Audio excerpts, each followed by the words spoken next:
Give me my hook back. The Florida Keys. There are over 600 species of fish present in these islands, which are sandwiched in between the Gulf of Mexico and the Atlantic Ocean, making these waters an angler's dream. I set out in the backcountry with my buddies Craig and Will to catch as many fish as we could find, with the ultimate goal being to catch enough fresh fish to cook a lunch on the Sandbar. We had our plans, but are the fish willing to cooperate?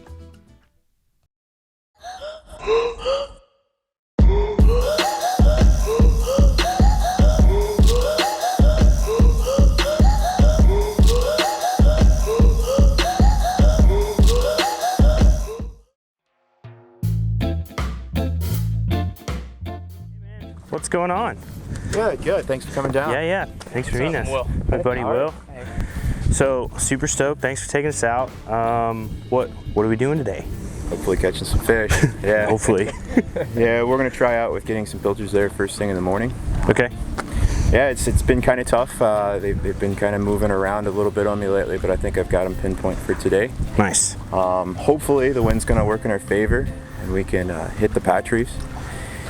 And yeah, I mean, really would like to get some muttons, but there's a bunch of other stuff in there that we could just, definitely some good eating food. Sweet. I'm stoked to get some fresh fish. I've actually never had mutton, so Yeah, me neither. I've almost shot them a couple times in spearing, but wasn't quite sure what it was because it just kind of skittishly swam away, and I was like, oh. Yeah, the muttons are tough. They seem to always just stay just a little out of range and just kind of tease you as you're swimming, just trying to chase them. But what other species are we going to see today, you thinking? Well, I'm thinking like definitely get some tarpon today. Everywhere right now. The water temperature, I think, is showing right here at the dock, 79 degrees. Perfect. So yeah, the tarpon's going to be nice and happy today. I've really been chasing the permit a lot lately.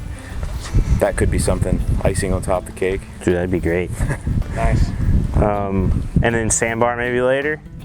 Do a little cooking Sandbar maybe later. So we're gonna have to look at getting that sandbar a little earlier. The tide's gonna be dropping. Okay. You know, the perfect sandbar, the tide's gonna be dropping a little earlier than we think. So hopefully we get the fish real quick and then have an early lunch possible. Like a midday break. Perfect. Then hammer it again. Cool, man. Sounds like a plan.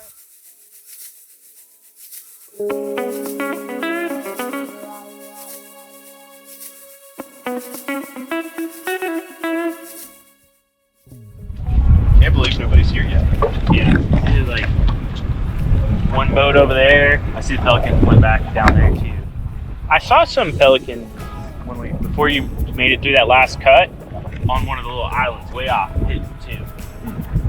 It was like inside the backcountry. So there's a bit of a learning curve to that. Yeah, just feel free to shout any pointers this way. So if you want to go forward, just start to the rear and just hit it, what do they call it? Inverted angle, right? So if you want to go to the left, go right, type of thing. Yep, and just yeah, you're getting it. I think the biggest thing is just time.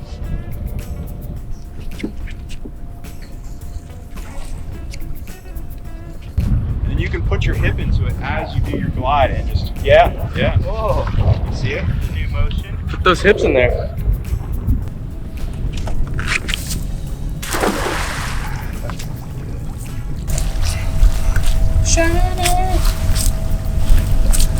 Shouldn't quote. It's probably copywritten somewhere. Disney's gonna be like, I heard you on that non-popular YouTube channel quote our song from Moana. They're not even going to tell you. They're just going to show up at the door with a crowbar, break your knee, and say, you know why.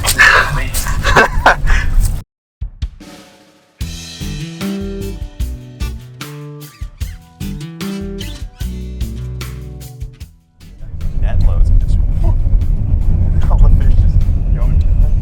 They don't care if it looks real or not. They just want to come out.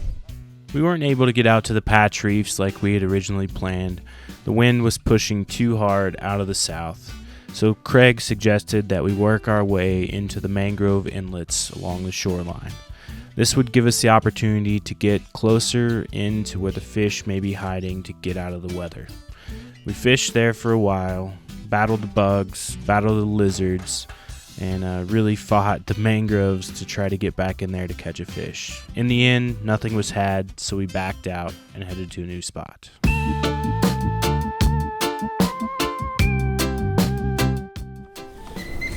Some monkeys for some experimental medical testing. Doesn't sound sketchy at all. Experimental medical testing. A monkey bunker. Are they all gone? Yeah, they're all gone. But somebody found somebody that I know has found a skull, which would be awesome. Have a monkey skull at your house? Yeah. I would really like that. That'd be cool. And the European mount of a monkey. What do you typically fish-wise see out here?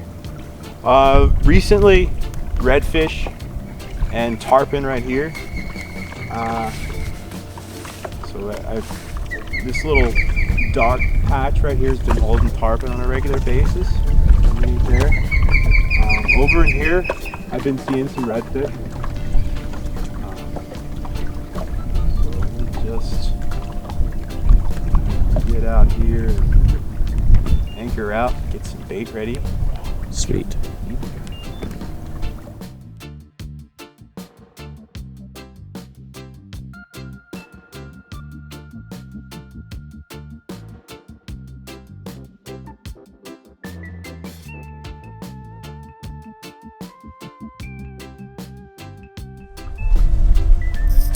Oh, tarpon.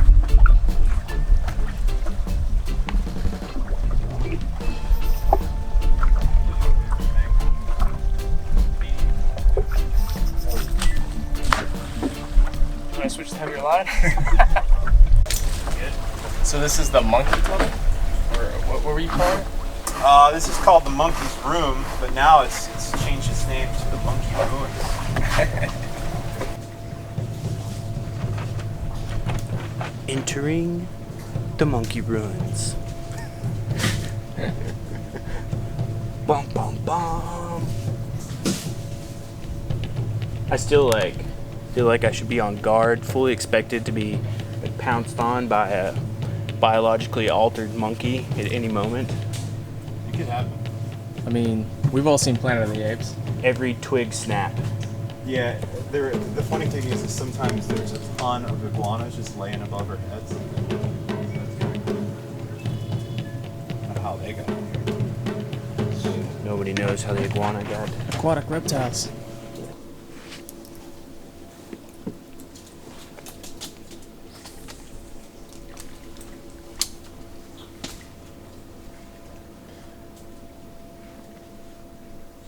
Looks like redfish mud's up here. It could be redfish muds. Tons of fish. So much life there, and the tarpon and the redfish just kind of wade out there and wait for things to leave. So check this out. We got spoonbills here. Flamingos. Yeah, spoonbills. Or Spoonbills. Those are cool. Whatever, they're pink. This is one of the few places down on the Keys that just really cool. Yep. Like that kick up of mud right there. Oh yeah, I see you. You guys right there. Further out. Right there around 10 o'clock. You see it? Yeah. That's new there. All that over there. Yeah, cast it to that one. Oh, there's. Red. You saw it right I think so. They went down.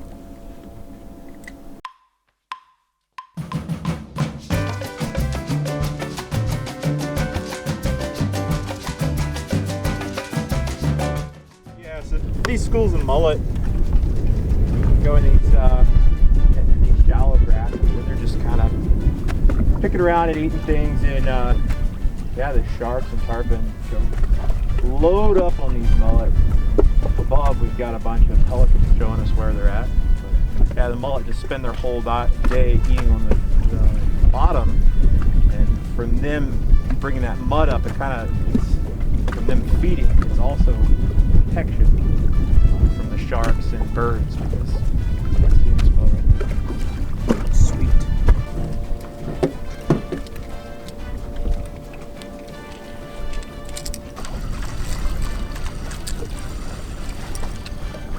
That's a workout. Looks like you're having a feast up there at 11:30. Oh, there's cuda. Big cuda. Cuda's not even interesting. If you haven't noticed already, we haven't caught any fish yet, and we are really starting to feel the pressure because our time to go and cook at the Sandbar had come and gone. But we changed our plan yet again, headed out to the flats with the fly fishing rod, with plans of catching a fish that we could cook. Maybe tomorrow, maybe today, we don't know. In the end, all we saw were sharks, and we changed our plan yet again and hit another couple spots in hopes of pulling in some fish. And then just when all hope was almost lost, Will hooked into one.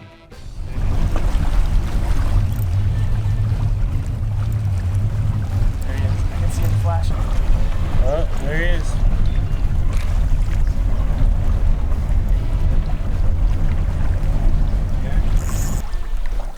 Just like a jack.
Awesome fish, and you know, like guys are like, oh, not another jack.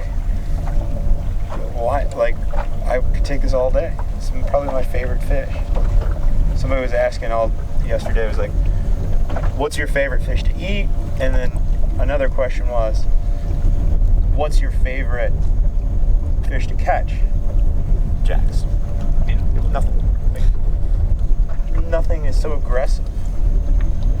Time ran out in our day, and although we were frustrated, we weren't defeated. So we packed up our gear and headed back home to come back out the next day.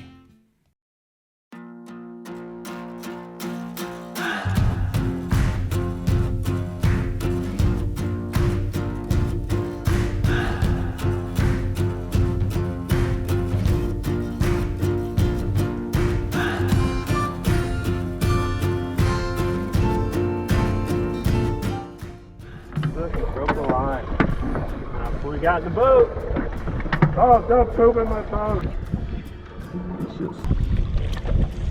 Oh, there we go, Elaine. Look, it broke somebody off there.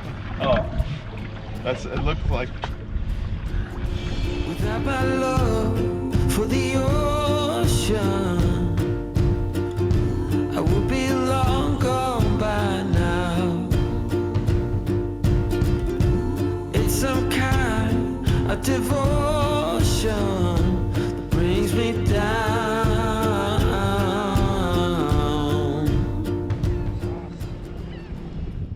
It was pretty cool. All the sandbars kind of like around all over the keys, and just being able to pull up on them and chill.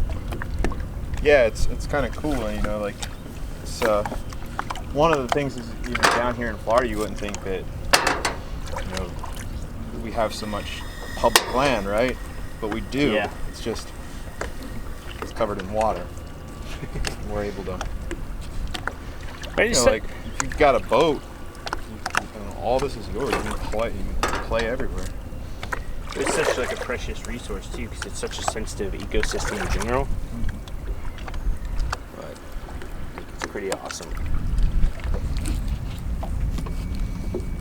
Dude, I love yellowjack for sure. Yeah, it's just so beautiful. You wouldn't expect it. They don't look like a tasty fish. No, they are. Fire this guy up.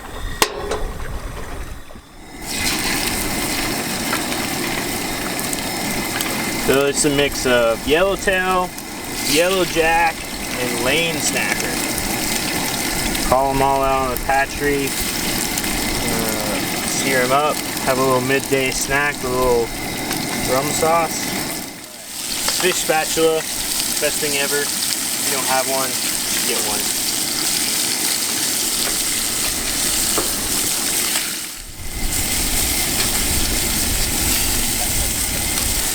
So, butter, because butter makes everything better. Now, next up is butter. Onions! Now, the rum.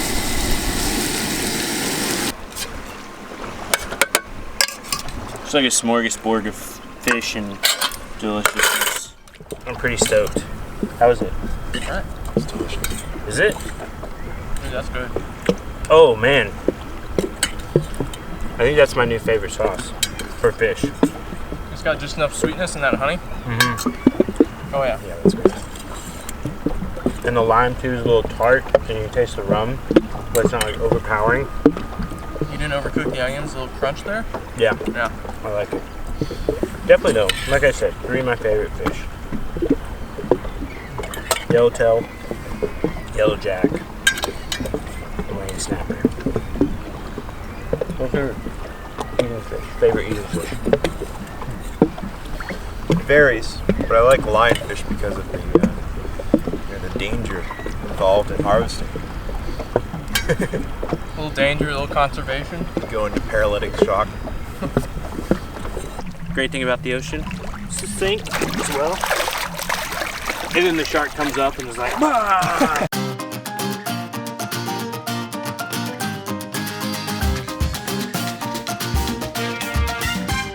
Oh, he's coming for it. Oh, you get him. Oh, it's a good snapper, man. Oh, got him. Got him, sweet. Keep him out. Keep him out of the trees. Good guy.